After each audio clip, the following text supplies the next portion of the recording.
Guys, gusto nyo bang magbakasyon sa Romblon at wala pa kayong idea kung paano pumunta doon? Ito na guys, ang video na kung saan ay matutulungan kayo kung paano ma-budget ang travel nyo papuntang Romblon. So guys, galing akong Taytay Rizal guys, nagkubaw lang ako, bumaba ako guys ng Araneta Center. Doon guys sa may harap ng Alimol, meron guys na bus terminal papunta ng Batangas. So safe yan guys, malinis. Kung gusto yung mag CR, may CR din yan guys, may waiting area. So dati dyan guys, dyan kumukuha ng ticket sa mismo sa lobby sa loob. Ngayon sa bus na sila nag-issue ng ticket.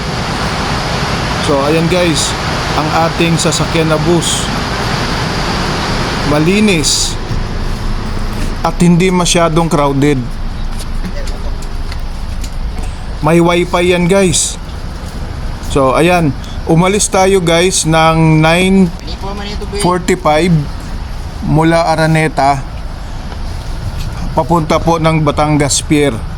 So ayan guys, at may wifi pa yan guys. Ibibigay sa atin ng konduktor yung free wifi para habang nasa biyahe tayo ay hindi tayo aantukin, busy tayo kung gusto nating makipag-reconnect o makipag-connect sa mga social media o manonood ng mga online gamings. Ayan guys, may TV pa yung bus. So ang pamasahe pala yan guys papuntang Batangas, more or less 280 to 300 pesos.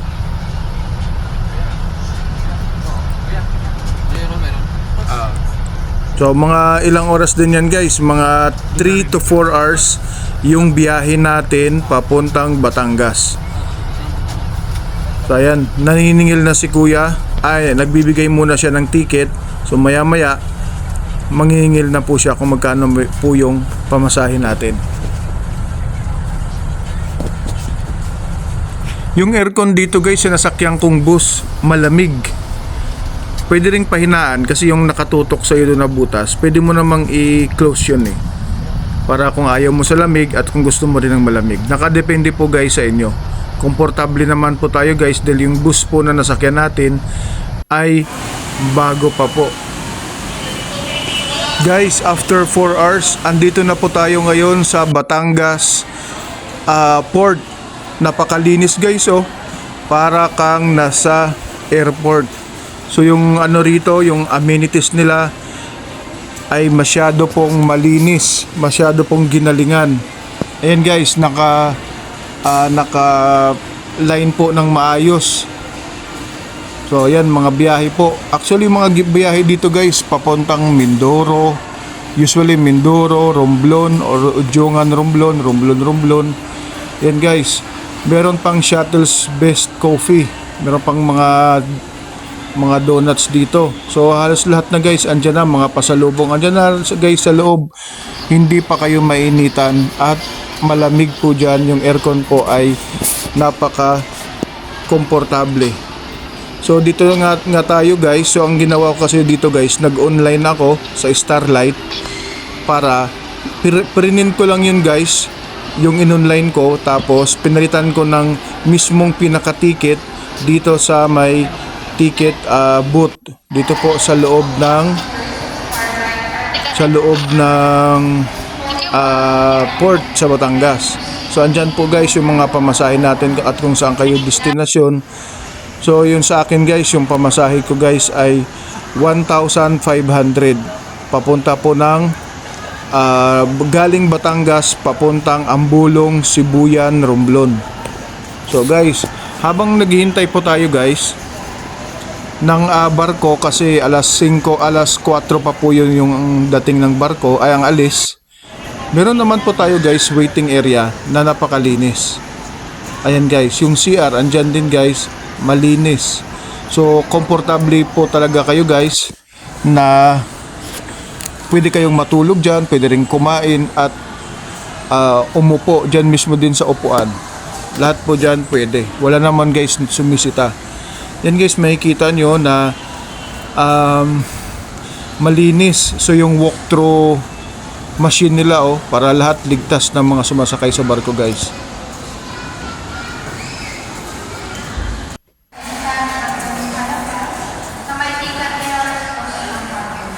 So yun guys, makapunta ka na ng Romblon mula Batangas 1,518. So mga 1,800 guys, makarating ka na ng Romblon. Kasi sa bus, pamasahe, tapos sa barko, 1,500. Komportable yan guys yung masakyan yung barko. At i-times 2 nyo lang yan, yun yung pamasahe nyo. Nakapagbakasyon ka na sa Romblon, balik ka na. So guys, ako kasi nagbaon ako guys, kaya hindi na ako bumili ng mga pagkain. At guys, take note, libre pala ang food dito sa Starlight. So wala na kayong paproblemahin sa pagkain dahil libre po ang pagkain dito. Ayan guys, at papasok na po tayo sa barko at aalis na po ng alas 4 papunta mula po Batangas hanggang Sibuyan Island sa Romblon. So ayan guys, maya maya lang ito na po guys, ipapakita na po ko po sa inyo ang ating 1,500 po na bed. Very comfortable po siya at yan po ang pinili ko guys dahil ayoko sa aircon, dahil mismo po dyan malamig na, yung pasok po ng hangin ay presko mula sa dagat, kasi yung breeze, yung hangin po mula sa dagat ay nakakagamot po yan. So pag malalanghap mo po yan, nakakadagdag po ng strong immune system po, nakakatulong daw po yan ayon po sa mga bali-balita. So ayan guys, napakalinis ang mga deck. At sigurado meron pong mga life may mga life vest andyan po sa ilalim po ng mga deck, may mga life vest dyan. So habang tuturuan naman po guys, may guidelines naman po dyan guys kung paano gamitin, dahil napaka-importante po ng kaligtasan po natin mga biyaheros. Libre po ang pagkain, yan po yung food na libre dito sa Starlight.